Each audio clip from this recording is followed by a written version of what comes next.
Nosso estudo de hoje é a lição 8 do livro Palavras da Vida Eterna, Vida e Posse.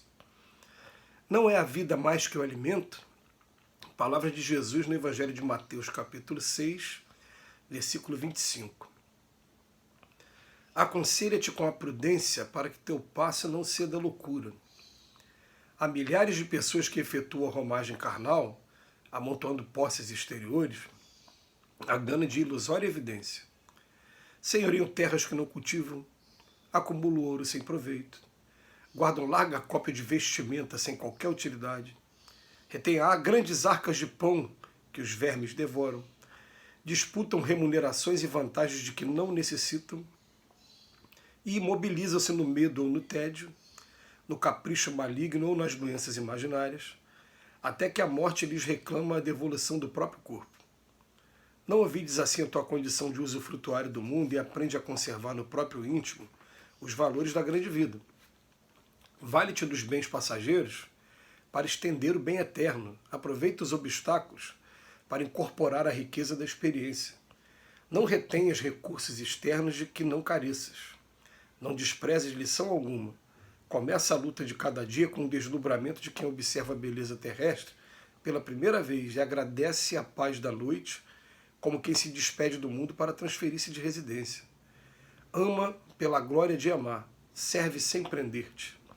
Lembra-te de que amanhã restituirás à vida o que a vida te emprestou em nome de Deus, e que os tesouros de teu espírito serão apenas aqueles que houveres amealhado em ti próprio no campo da educação e das boas obras. Emmanuel volta e meia traz algumas lições chamando a atenção para os perigos do gozo do bem material aqui na Terra. E hoje ele termina a lição, né, mostrando para a gente quais são os verdadeiros patrimônios que a gente carrega com a gente. Os verdadeiros que a gente carrega são aqueles que a gente conseguiu amealhar para si mesmo no campo da educação, conquistas intelectuais e boas obras, que é a caridade, se fazer diferença na vida das pessoas. Esses são os patrimônios que a gente carrega. E Emmanuel assinala aqui para a gente. E quanto aos gozos do bem terrestre, ele convida a gente à prudência para que teu passo não se dê loucura. É interessante, ele usa a palavra loucura, porque é o que realmente acontece com a grande maioria de nós aqui na Terra, loucura. Por quê? Porque ele vem falar o seguinte: a gente fica acumulando posses exteriores, é normal a gente buscar o bem-estar, e essa busca é bastante legítima, e ela está defendida no Livro dos Espíritos, como a gente já teve oportunidade outras vezes de estar analisando. É errado a gente buscar o bem-estar? Claro que não, faz parte da lei de Deus. Mas desde que a gente siga 3 requisitos: o seu patrimônio não seja conquistado em prejuízo dos outros, você não permita que o teu patrimônio faça mal fisicamente ao seu corpo físico e nem te faça mal moralmente também. São 3 requisitos desafiadores, é claro, mas bota pra gente que são legítimos. O problema todo é quando a gente começa a passar do necessário para o supérfluo e se escravizar no supérfluo, como ele coloca aqui na lição de hoje. Então ele bota aqui, ele começa a amontoar posses exteriores, a grande uma ilusão, uma ilusória evidência. Terras que não cultivam. Muita gente na década de 90 começou a ter o interesse, a vontade de comprar casas de veraneio. Aí você compra casas em regiões que tem praia, em regiões que tem campo. E o que isso acontece? Muitas das vezes, terras que a gente não cultiva e que você fica escravo tendo que pagar IPTU, conta de luz, conta de água, e também zelar pela segurança dos ladrões, dos roubos que acontecem na tua propriedade. Né? Então, a gente tem que começar. Uma vez eu estava até vendo um grupo de empresários conversando, falando que hoje em dia, quem tem dinheiro mesmo não faz mais isso. Aproveita para cada vez estar passando temporadas em alguns lugares, porque você acaba ficando preso a uma propriedade só. Mas se enquadra aqui no senhorio terras que não cultivam.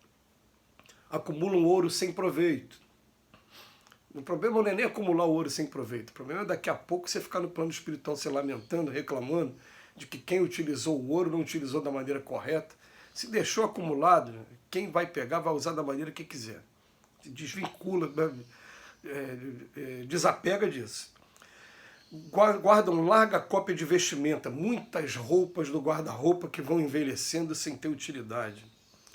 Ou então, muita alimentação, quando ele fala arcas de pão, que a gente acaba vendo deteriorar mesmo, que a alimentação acaba deteriorando mais rápido. Disputam remunerações e vantagens de que não necessitam. E aí, qual é o resultado? Muito profundo para a gente analisar, gente.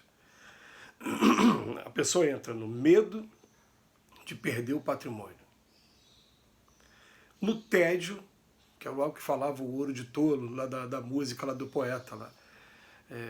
Eu devia estar feliz porque ter conseguido tudo o que eu quis, mas confesso abestalhado, eu estou decepcionado. Foi tão fácil conseguir, agora me pergunto, e daí? Olha o tédio. Né? Ou então ele fala no capricho maligno, nas manias que a gente desenvolve, ou nas doenças imaginárias. Então ele bota 4 pontos. Ou eu vou entrar no medo, ou eu vou entrar no tédio, ou vou entrar no capricho, né, de só gostar de determinado hobby, de alguma coisa, né, os caprichos, ou as doenças imaginárias também. Aí ele coloca as doenças imaginárias, né, você ficar com o medo te traz doença desse jeito, o tédio, os outros trazem, acabam trazendo doenças também. Mas tem gente que acaba sendo hipocondríaca mesmo, né, por conta dessas doenças imaginárias.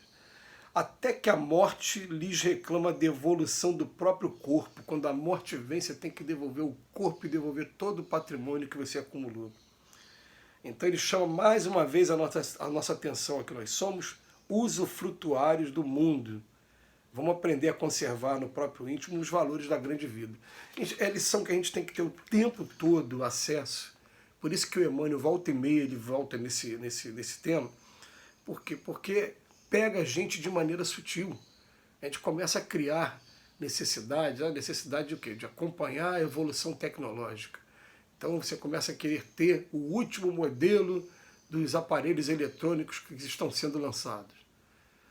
Olha, se você está querendo acompanhar a tua evolução tecnológica assim de maneira imediata mesmo, o que vai acontecer? Você vai ter que ter recurso para isso e vai se viciar nisso. Eu só quero ficar com um aparelho de última geração. Né? Conforme a gente vai fazendo isso, a gente vai percebendo o seguinte: por que é caro você acompanhar a tecnologia? Porque o valor que você está pagando agora está financiando a busca por mais evolução tecnológica. Então fica caro, mas se você esperar um pouquinho, e normalmente nos dias de hoje um prazo assim, de um ano, 2 anos depois, você consegue comprar por um preço bem mais acessível, sem ficar nessa disputa desenfreada pelo topo da tecnologia. Né? Mas ele bota aqui pra gente: não retenhas recursos externos de que não careças. Isso para tudo também. Às vezes a pessoa compra um telefone celular com 1000 recursos. Você usa esses recursos? Ah, não, eu estou comprando por causa da qualidade da câmera. Muita gente faz isso. Né? Tá, e por conta da memória também, para você guardar as fotos que você tirou. Mas muita gente ainda não domina esses recursos de salvar na nuvem, de poder fazer backup. E o que acontece? Um dia dá um problema no aparelho, porque o aparelho dá problema, todos eles dão problema. E aí você perde as fotos, os vídeos, tudo que você teve o trabalho de guardar, que eu não estava de fazer, porque eu não teve o trabalho de guardar, de fazer esse backup que eu estou falando. Então, não retenhas recursos externos de que não careças, não desprezes lição alguma. Começa a luta de cada dia, e isso é legal a gente pensar assim.